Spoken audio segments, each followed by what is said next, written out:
itong dalawang to. At ang balita ko, magkaibigan sila. Uy! For how long? Hindi ko lang alam, Marvy, hindi mo daw alam na siya ang makakalaban mo, si Rosemary. Anong naging reaction mo nung nalaman mong kayo pala magtutuos today? Nakakabahan po. Bakit? Bakit ka kinakabahan? Magaling po siya. Magaling si Rosemary. Ito, Rosemary, tatanungin naman kita, kinakabahan ka ba? Konti po. Totoo bang mas magaling ka sa kanya? Hindi po totoo yan. Humble naman. Cute naman. Mapakumbaba itong dalawang ito. Si Marvy po, once upon a time, clarinet ang kanyang tinry itugtog. Pero Marvy, why did you switch to the flute?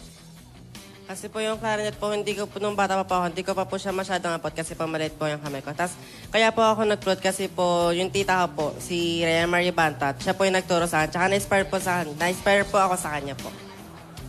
Hindi uso ang period kay Marvy. Patingin nga, maliit pa yung kamay. Patingin Hindi nga. naman na. Humaba na kasi tumangkad ka na. Pwede mo rin balikan. Na-stretch na ng todo. Na-stretch na. Nakaganon. Eto naman, si Rosemary ay music major in flute. Tama ba? So, sa UP ba ito? Opo, sa UP po. Aba, seryosohang flute ito, ha? Career to career. Oo. Ikaw ba in the future gusto mong magturo ng flute? O may iba ka ba bang gustong gawin sa buhay? Opo, gusto ko po magturo ng flute para may share ko din po yung kung ano po yung nalalaman ko. Ayun naman pala. O ayan, dahil parehong Player and kinakaba tong... teacher. Parehong kinakabahan tong dalawang bagets na to. Mag-warm up ka nga, Marvy. Tumugtog ka ng isang piyesang pampatanggal ng kaba para sa'yo. Go ahead.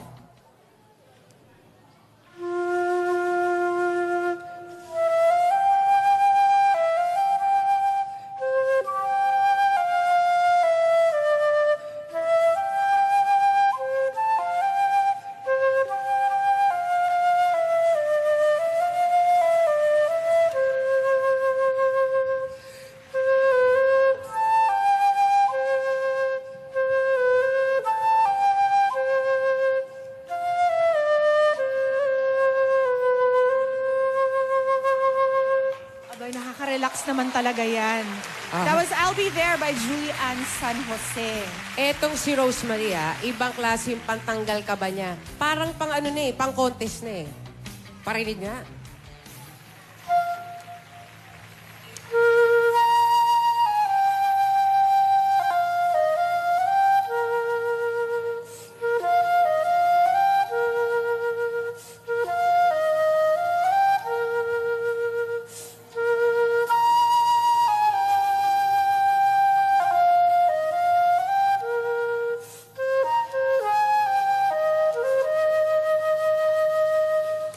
Gabi. Very nice. Miss Regine Velasquez Alcacid. Okay. Ito, pagka merong family gatherings kung sino ang bata na marunong mag-play ng instrument at kumanta, lagi yung bida. Tama ba? Okay. So, ano yung usually nire-request sa yung song? Can you play that for us?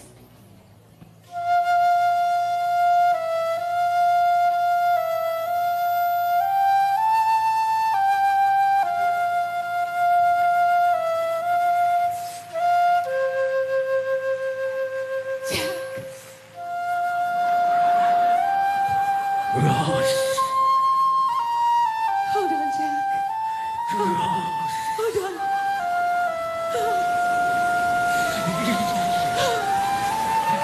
Hinaan mo na yung aircon, Rose.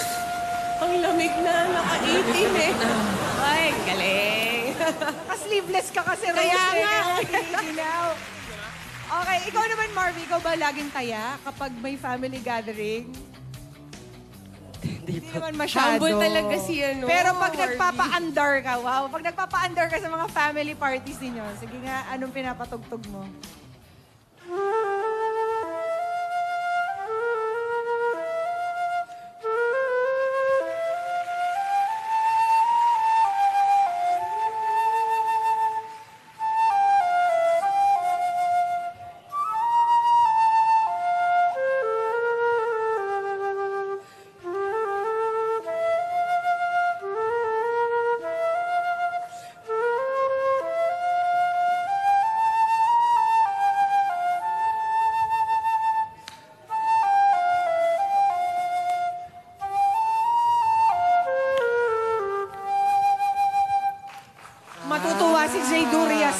I love that song. Oh, any requests from our judges? Miss Jinky, baka there's something you want Marvy to play for you? Ako, ito yung laging nire-request pag kumakanta. Pero gusto ko marinig sa flute. My Way. Ayan. Uy! Favorite ni Ryan Oo, yan. paborito ko. Uy! Mukhang may kakasa. Yeah, Brad. My Go ahead, Way. go ahead, Marvy, walang sasaksak sa'yo. Try mo.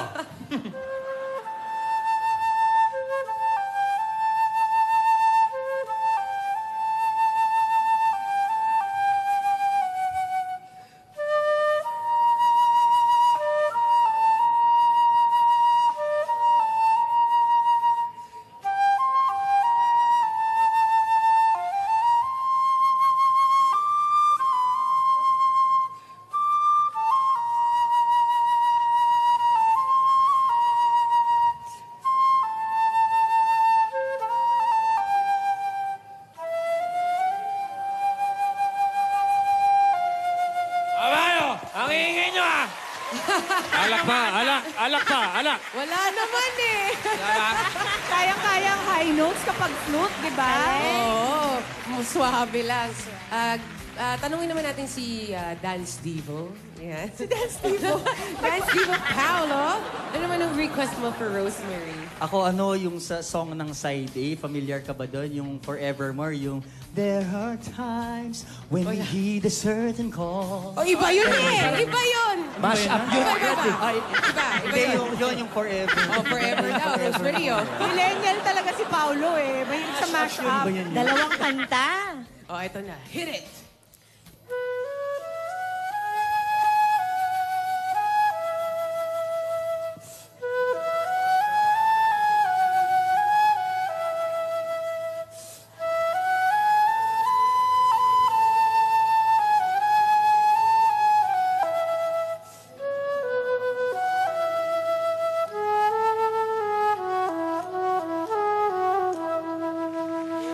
Yun pa. Yung pala yun. Hindi ko inabot yun. Hindi ba? Wow, di Mga Britney Spears, inabot ko.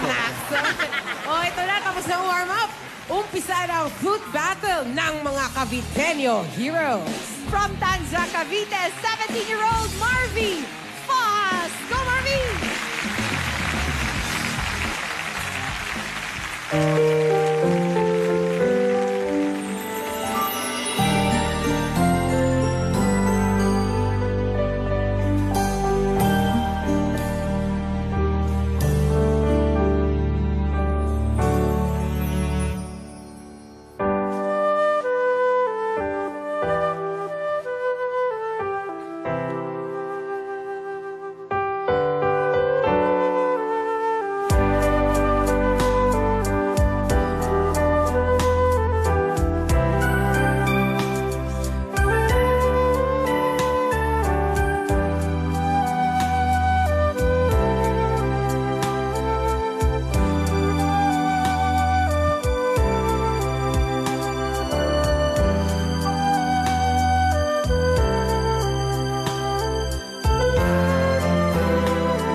From Tanza, Cavite, 17-year-old Rosemary Hernandez.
Let's heat up the battle. Here's flute hero Marvy.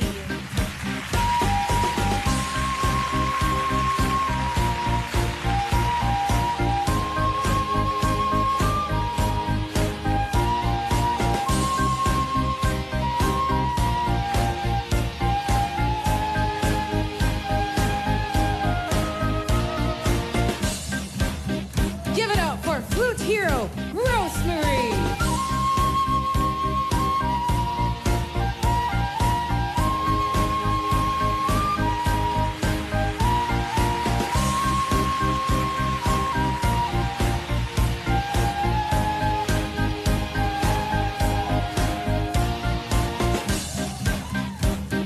Make some noise for our flute heroes.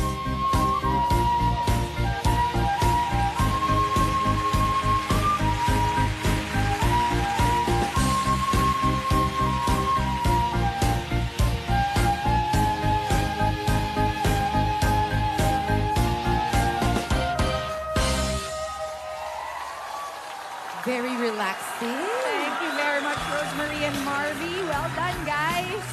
Let's hear our judges' comments. Jinky, you go first. Ako talaga. Ikaw talaga. Hirapan naman ako. Pareho silang magaling. Yun talaga. Sila nag-uusap, oh. Actually, Marvy, Fohas, at saka si Rosemary, congratulations. You chose the right instrument. Oo. No, ang sarap-sarap niyong pakinggan. And you know the instrument very well. And hindi ako marunong yan, kaya papalakpakan ko kayo. And I think ituloy nyo lang yung pa-practice. Ituloy nyo lang yung pag-ahasa. And as you grow older, mas lalo pang masarap pakinggan. Yun. So, ayun na. Congratulations sa inyo. Ang sarap-sarap niyong pakinggan. Yun lang. Thank you, JP. Paolo, what can you say? Ako sobrang galing, grabe. Pakiramdam ko, nasa spa ako, nagpapamasahe. Yun na nga ba Parang ganun lang. sinasabi ko eh. Ganyan yung pakiramdam. Sumakit nga likod ko eh, nung narinig ko sila eh. Anyway, si Rose Marino, alam mo, you're very lucky because sa conservatory ka sa UP, di ba? Nung nag-apply kasi ako sa conservatory, nung nalaman ng nanay ko, pinalayas ako ng bahay. Bakit? So, hindi kasi naniniwala sila na hindi yung trabaho, yung music eh. Yeah. Actually, it's one of the hardest, pinakamahirap na trabaho ang maging musiko. So, I commend your parents for supporting you at napakagaling mo. Tapos si Marvy naman, pinalayas ako sa bahay. Walang biro. Oo. Yun ang kinaya. Nananawagan po ako, Mami. Kung hinahanap niyo po ako, nasa Itbulaga po. Andito na po siya. Successful naman po yung buhay ko. I'm sure nanonood si Mami. Ako. Si Marvy naman, ang napansin ko sa'yo, sobrang seamless yung technique mo ng pag-ihip. That's the number one skill sa flute eh. Pag umihip ka, parang walang sabit. Diba? Parang, napansin niyo ba yon? Nakikinig ba kayo? Parang hindi yata kayo nakikinig eh. Ang strict! Parang walang period. Galit. Oo eh. Pero yun lang, ang Parang advice, pagsasalita niya ang lang. advice ko lang sa'yo, wag mo akong gagayahin na magpataba ka ng konti. Okay? Tapos, tuloy lang ang ensayo, tapos i-own mo lang, i-own nyo yung pag-flute. Kasi konti lang na naman kayo sa Pilipinas na nagpo-flute eh. So, kailangan panindigan nyo yan. Be the best that you can be. So, maraming salamat at congratulations. Job well done, guys. Thank you very much for that, Paolo. Ryan, may masasabi ka pa ba? Parang kamote na sasabihin ko dito. Ano eh? Oo. Game. Game na lang. Ang banayad nyo pakinggan pareho. And yun nga, sabi nga na-point out nga ni Paolo na yung pag-ihip ni Marvy ang smooth.